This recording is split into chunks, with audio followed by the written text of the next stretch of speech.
Welcome to the Shine Shack, the channel that's all about making quality shine. Alright y'all, it's a good chilly day here in North Carolina. So over the spring, I go out and pick a bunch of fruit and buy overripe fruit from fruit stands and stuff. Well, I have a bunch of fruit left in the freezer. I have 30 pounds of apples, a mixture of different types of apples, and I have 30 pounds of blackberries. It's been frozen for a couple months. So we're gonna make like a fruit cocktail brandy today. We're gonna make a blackberry apple brandy mash today, y'all. I like to clean my freezer out, and I should have already done this a couple weeks ago, but things have been super busy. Guys, I'm sorry. I know the past couple weeks I haven't exactly posted a video on Friday like clockwork like I usually do. Guys, I work over 60 hours a week, and with the holidays going on and stuff, my life has been hectic. So I apologize. I'm gonna try to get back on track, y'all, posting a video every single Friday. I haven't forgot about y'all, that's for sure. Just been a little slow having time to sit down and edit footage and get it put together for y'all. But I will do my best to get back on track with that. But we're gonna dig on in, y'all, and make some good little brandy today. Use every little bit of fruit I got left, and this will be the last brandy until spring. So let's get to chopping up some apples and some blackberries, and let's get to making some damn good liquor, y'all. Stay tuned.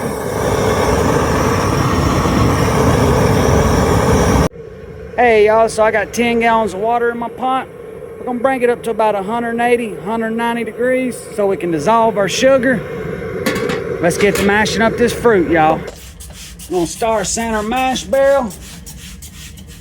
I like to spray it real good and let it sit while I'm getting everything ready.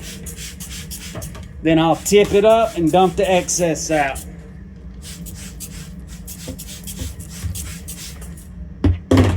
Alrighty. Hey y'all, so it gets cold down here in North Carolina. Too cold for your mash to work. I take an old comforter and I double it up real thick and I wrap it around my mash barrel. And then I'll drop my heater down in there and it stays nice and warm. Even if you ain't got the heater, as long as you wrap it real good with some insulation or an old blanket, it keeps you mashed and warm enough to keep on working. If you live in one of them warm climates and you ain't got to worry about this, you damn lucky. Alrighty, y'all, I'm gonna start saying our good old fruit masher.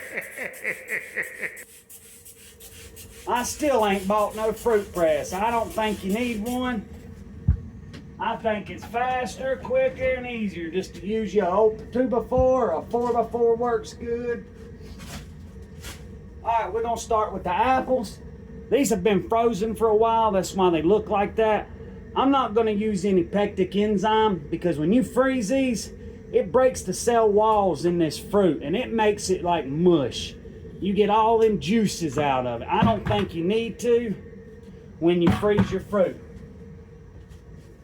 I'm just gonna pull the stems off of them. This is a mixture of Fiji apples, Golden Delicious, Granny Smith. Some of these are still frozen a little bit, but that's all right. I usually use pectic enzyme and let it sit, but I'm not gonna use it this time. It's best to let that pectic enzyme sit for 12 to 24 hours.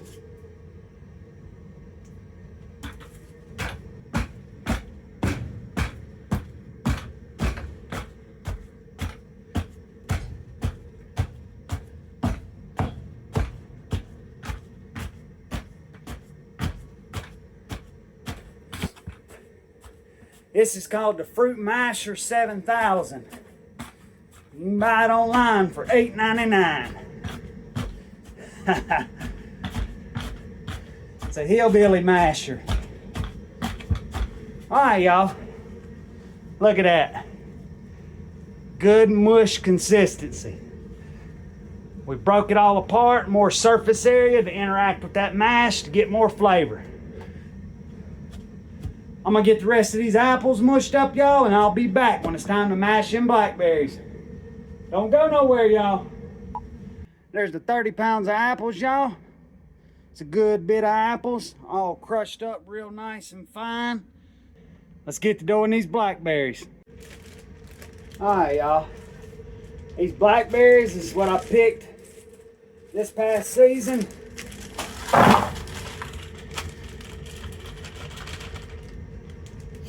When it comes to blackberries, you want to get the ripest, darkest ones. Some of these are still frozen a little bit, but we just want to get them mashed up, so that's alright if they're a little frozen. We're just gonna, you just want to bust them so you can expose all that juice out of them.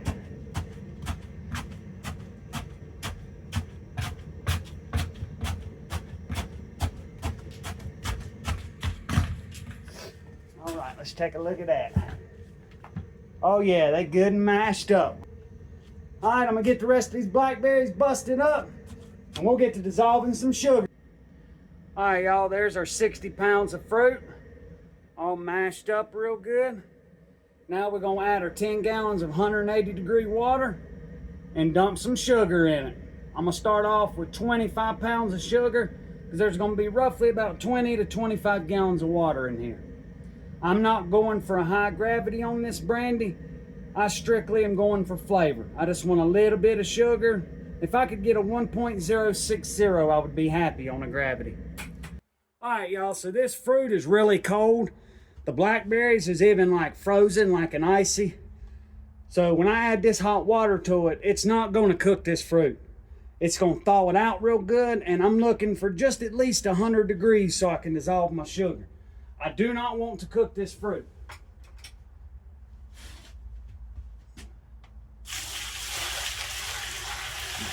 Most of this fruit was still kind of frozen a little bit. So there's 5 gallons of water. But it's really cold in here, so it's gonna fog up the camera probably.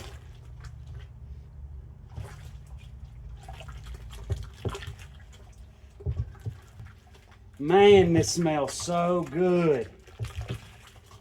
Tell you, blackberry and apple is a combination a lot of people don't think about, but it goes good together.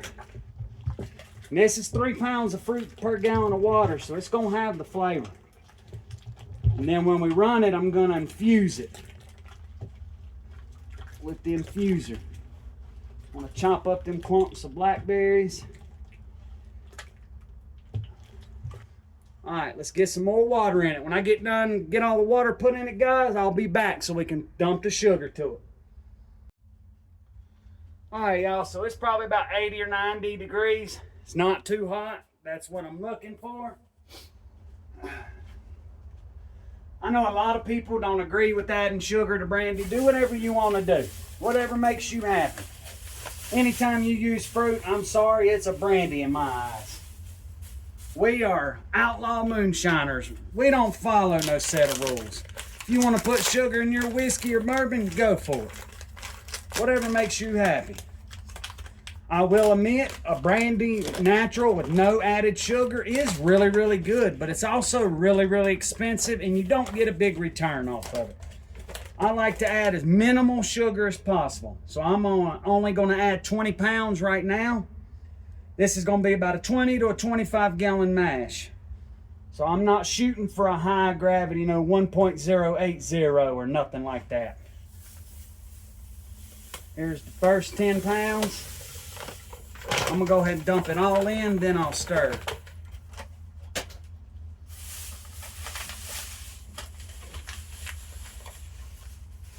And here's the second 10. The less sugar you add, the more flavor you will have in your final product. The more sugar you add, you take away from your flavor. I find myself not hunting that 1.080 anymore. I find myself liking them lower gravities. 1.060, 1.065. There's a lot more flavor in them lower gravities.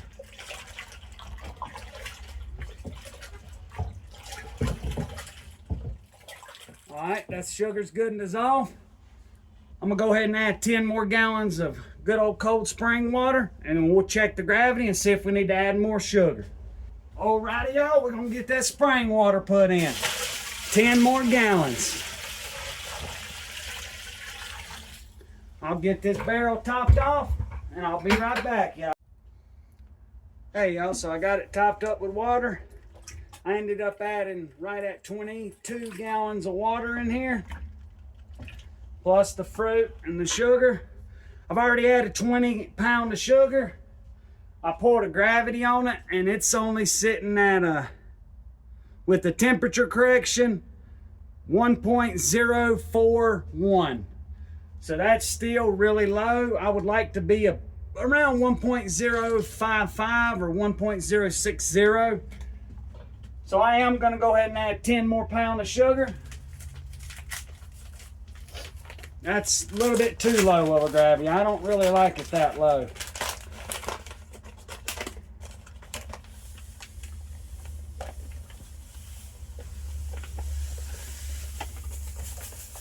So total, we're only at 30 pounds of sugar right now, but apples and blackberries, they don't have a high sugar content. So I'm not really getting any sugar from the fruit, even though I use 3 pounds of fruit per gallon. All right, we're gonna pull another gravity.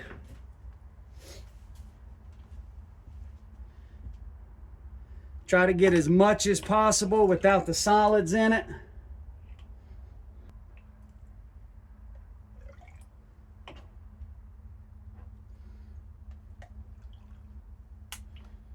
And I want to pull a temperature too, because make sure you guys are doing your temperature corrections when you check your gravity and your proof. You can't just use any temperature. Most hydrometers and proof and trail hydrometers are calibrated at 60 degrees Fahrenheit. All right, let me look in the light.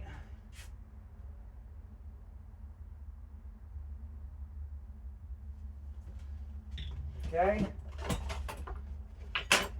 Now let's pull a temperature.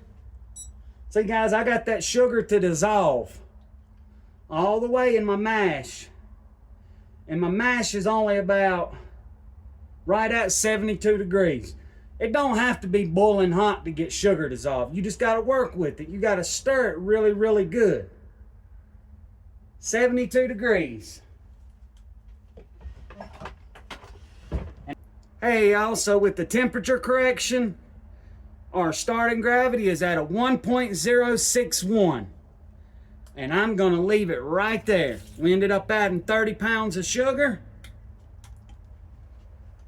If you want a higher gravity than that, add more sugar, but that's right there in that good flavor area to me. It's where I've had the best results on flavor. I'm going to aerate the mash real good, and then I'm going to pitch the yeast. I am using EC 1118 yeast. That's what I use on all my brandies. You can do a starter, a yeast starter, but you don't have to. I always just coat the top, and that's how I've always done it. Every now and then I'll make a yeast starter, but not often. You want to aerate it, just pull up from the bottom. Because when it first starts to work, that yeast needs oxygen. Alrighty. Now we're going to pitch some yeast. Good old EC 1118 is the perfect yeast for fruit.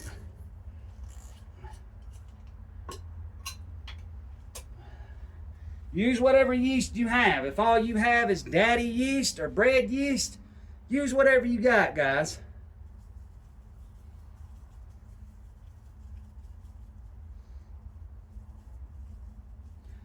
Always just coat the top real good. I probably put a little bit too much, but that's fine. A little bit too much is all right. You just don't want to put too little. All right, right there. We're going to give it a light stir, and we're going to put the lid on it and let it work for probably, I would say, probably 14 to 16 days.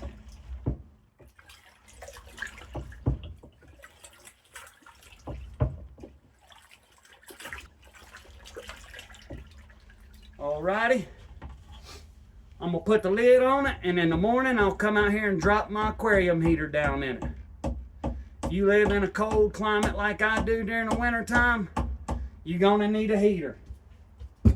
Be sure to wrap that barrel with some insulation. Alrighty, guys.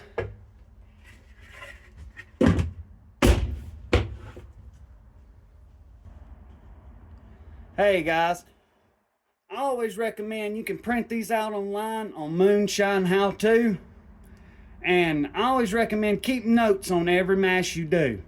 I even will write notes on how the run went, what the taste profile was, temperatures, everything. It helps you duplicate this in the future if you like what you're making. Always take notes. I always keep this paper with this mash barrel. I'll hang it on the wall with a magnet. And I keep them all stored in a bag. And if I ever want to go back and remake this recipe like I just did, I just follow my notes. So this is the next day. It's been about 14 hours. As you can see, it's got a real good cap on it. I've already got my heater installed in there, and I got it down below that fruit cap. But it's very important, at least once a day, punch this cap down. You don't want it to dry out and get all moldy.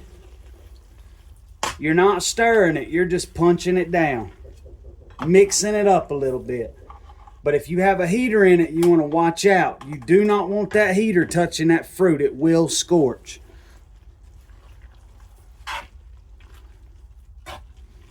You just want to lightly mix the top up real good on it. I always do this every morning until it's done fermenting.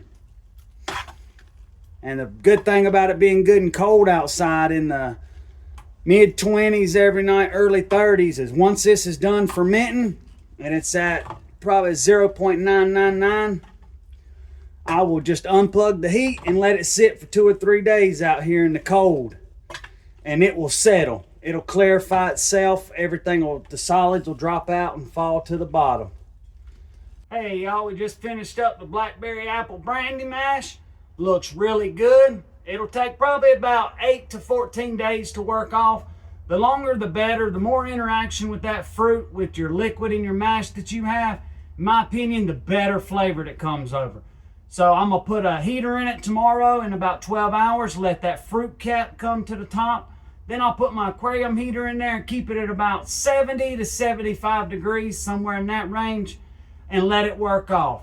Smells wonderful. I love this brandy. It comes out tasting real good. Y'all do some flavor combinations with some different fruits and see what flavor profiles you can come up with. Hit the comment box below and tell me what kind of combinations you do and what your results are. But I want to thank y'all for stopping by, guys. Until next time, shine on.